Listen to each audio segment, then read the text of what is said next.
IFFI is our country's most prestigious international film festival, and IFFI means a place where a lot of young upcoming filmmakers as well as established filmmakers can come, exchange ideas, present their work, and find buyers, and and find another audience which is a film connoisseur audience for their movies. And it's a really big platform.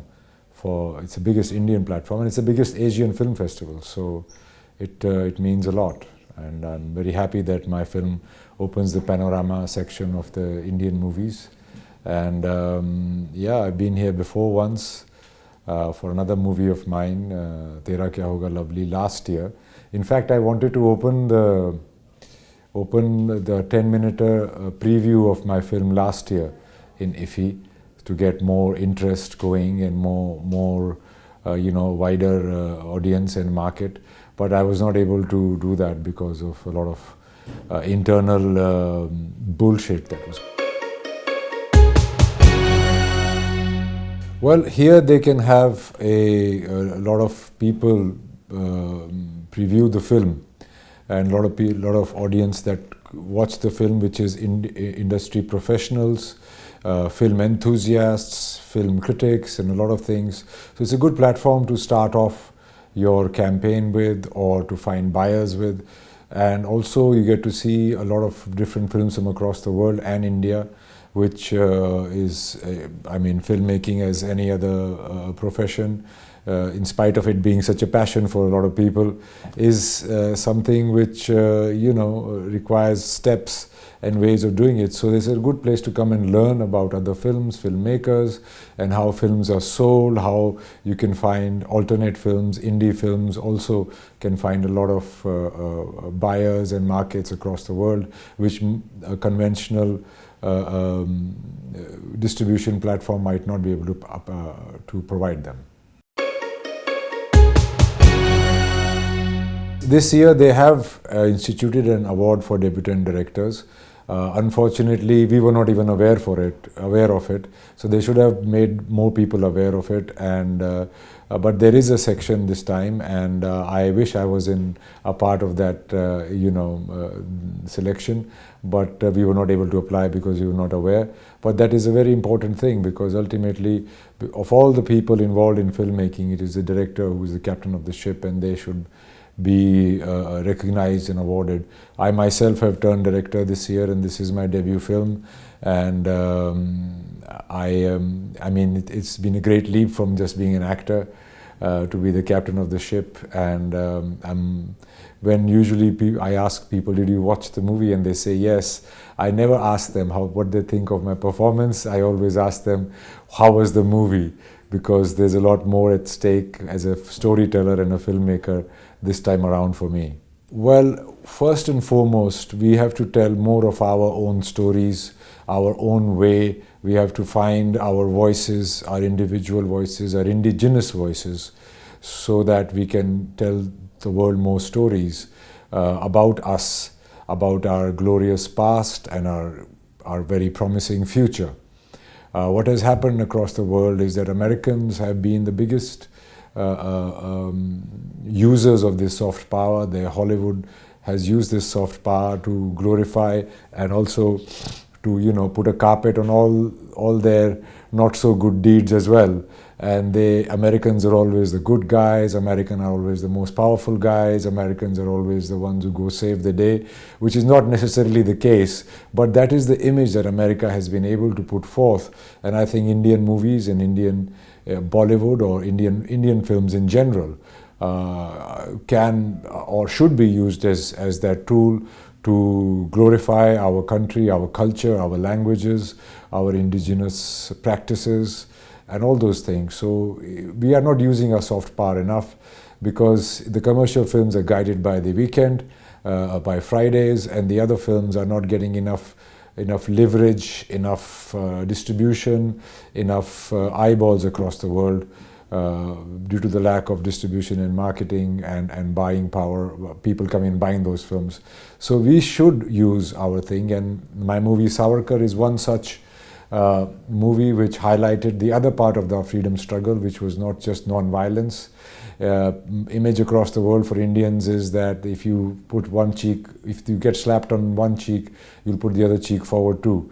But we are a very powerful country now because we have enough weapons. We are making weapons, and we are armed nation, which is what Mr. Savarkar and many like him had advocated. We just nobody gives you people won't give you a piece of cake without asserting yourself. So just that we got our freedom just by non-violence is a narrative which has been pandered to the world, which makes our image a bit of a napunsak image across the world, which is not the case. We have fought for our freedom, not just by non-violence, but by other means as well.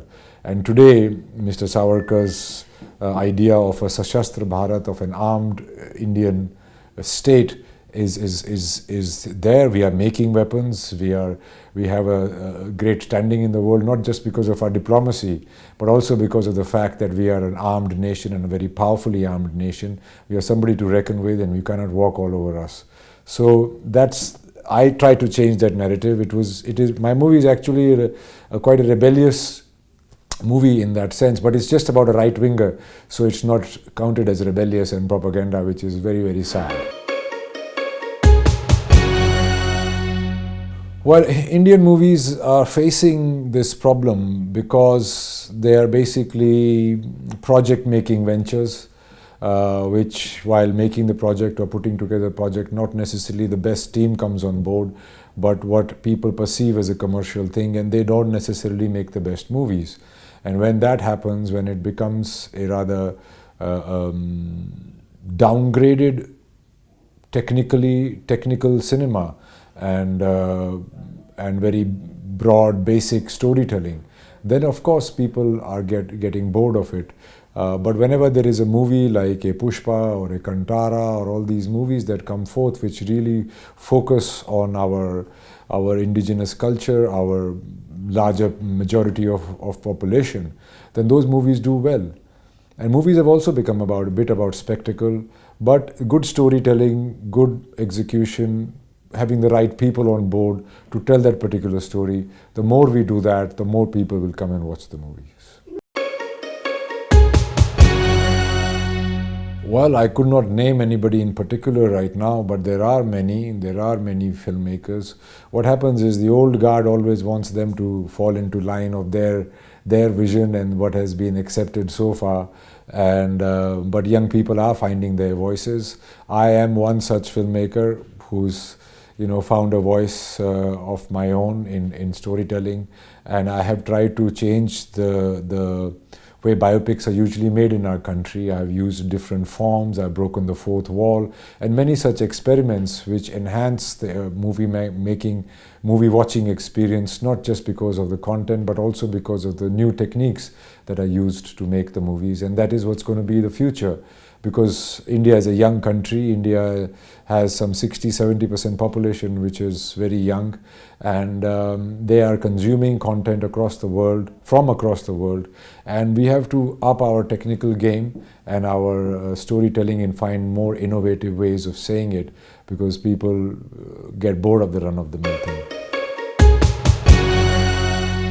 My film represents the other side of our freedom struggle, which was the armed struggle, which did not get its due, but its repercussions were very far-reaching. In fact, the British Prime Minister at that time, Clement Attlee, had said that India got its freedom because they could not afford India. They could not afford to govern India after the Second World War debacle, and also because the Azad Hind Fauj by Subhash Chandra Bose, and a lot of people who came back trained from the British Army, who refused to accept the British rule. So finally they did go out because we were becoming an armed nation and you could not engage us in talks anymore.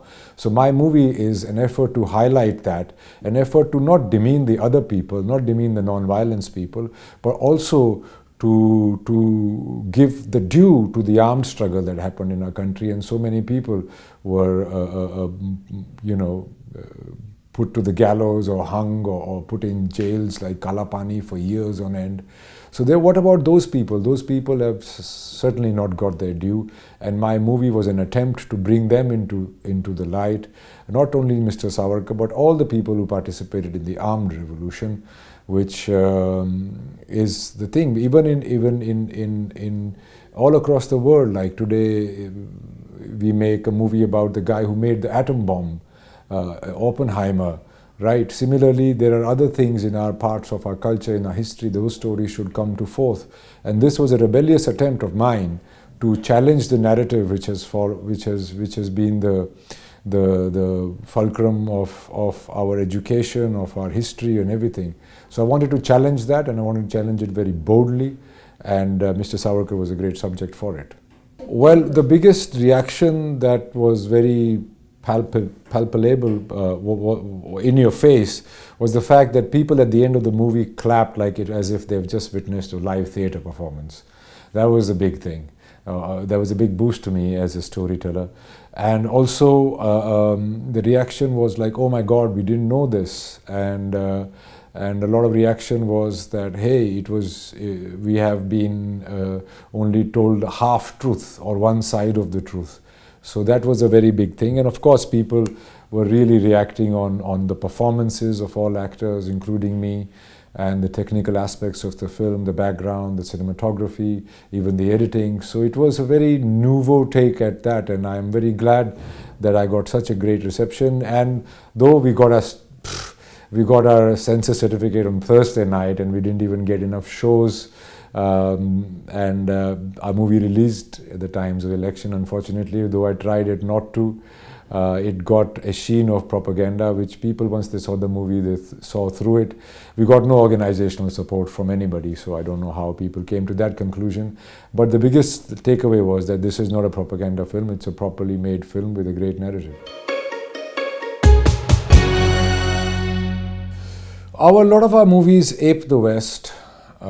It is the movies that are working now, in my opinion, though I'm no expert at it, are more Indian contact, rooted in our culture, rooted in our Indianness, and those movies are making inroads.